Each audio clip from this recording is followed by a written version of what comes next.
Começa agora mais um Ciência na Área. Para aqueles que não me conhecem, meu nome é Felipe Eduardo Oliveira Xavier. Eu curso o 9º ano na Escola Centro Educacional Cinencista Imaculada Conceição e vim hoje apresentar o meu trabalho de ciência para vocês. Antes de começar o trabalho, qualquer outra coisa, eu vou dar algumas informações de como é. Nesse trabalho eu vou apresentar para vocês um ganhador do Prêmio Nobel, algumas informações dele e os estudos que levaram ele a ganhar o Prêmio Nobel. E agora pode soltar o primeiro quadro. Como o próprio nome do bloco diz, o quadro, né? Eu vou dar algumas informações do laureado que eu escolhi. O nome do laureado era Alexander Fleming. Alexander nasceu em Lichfield, na Escócia. Ele nasceu no dia 6 de agosto de 1881 e morreu no dia 11 de março de 1955, com seus 53 anos, em Londres, né? Ele foi médico, biólogo, microbiólogo, botânico e farmacologista.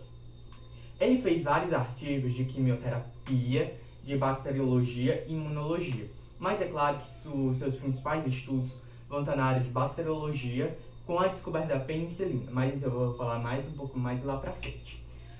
Fleming estudou na faculdade Westminster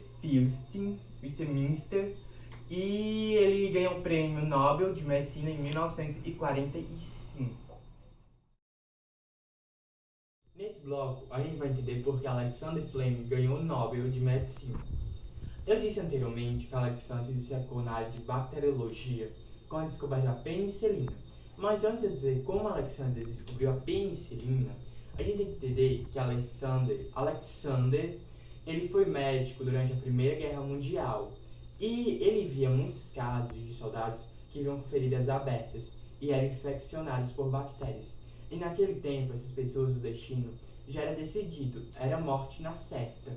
Então, quando acabou a Primeira Guerra Mundial, Alexander resolveu estudar colônias da bactéria Staphylococcus aureus, colônias dessa bactéria. Para quem não sabe o que é uma colônia de bactérias, é como se fosse uma fazenda, uma criação de bactérias.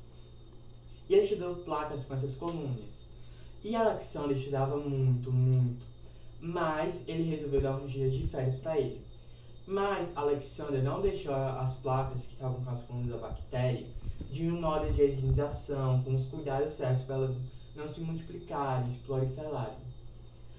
Então, quando Alexander voltou de suas férias, ele viu que estava tudo contaminado. E o certo a se fazer era jogar fora essas placas. Mas, antes de ele jogar, ele viu que em algumas placas tinham bolor de fungos.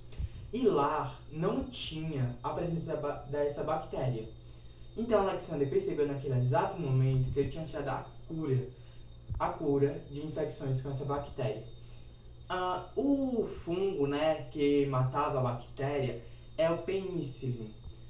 Mas vocês que pegam coisa no ar podem pensar, mas o penicillium não é aquele fungo que causa doenças no pulmão?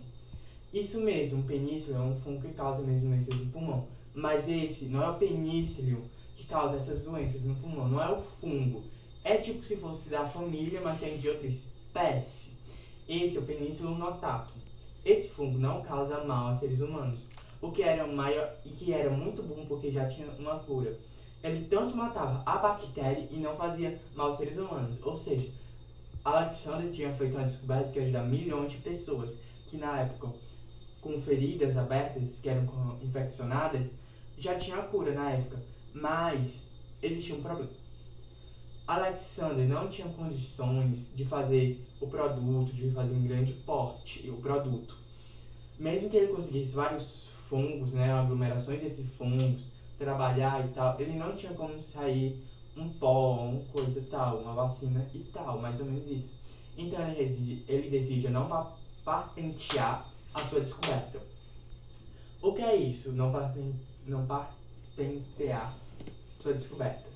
É quando o cientista deixa a sua descoberta livre, ou seja, outros cientistas podem continuar avançando, né? Ganhar mérito por elas também.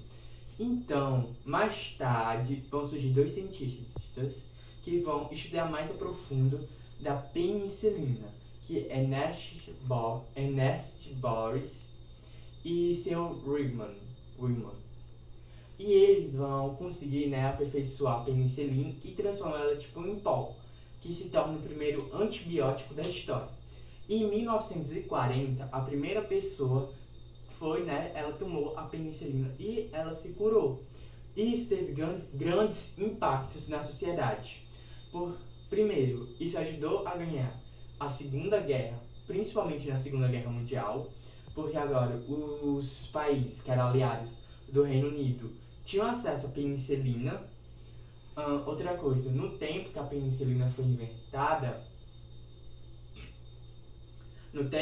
ela foi vista como um milagre, um grande milagre, né? Ou milagre, né? No tempo, ou seja, teve um impacto tão grande na penicilina que em 1940 Alexander Ernest e o Sr. Riemann ganharam o Nobel de Medicina. Nesse quadro, eu vou dar minha opinião do trabalho em geral e dar alguns pontos importantes a gente ressaltar. Minha opinião em geral do trabalho, eu gostei muito de fazer, né, esse vídeo, de aprender mais sobre Alexander Fleming, de descobrir o primeiro antibiótico, né, qual foi, como surgiu, descobrir que foi um tremendo acaso, né, um tremendo acaso mesmo, né, e que a gente deve sempre ficar atento a tudo, né. E uma coisa muito importante a ressaltar é a participação de Ernest Boris e o Sr. Riemann. Por quê, né? Gente, tem que ficar claro, quem descobriu a penicilina foi Alexander Fleming, tá bom?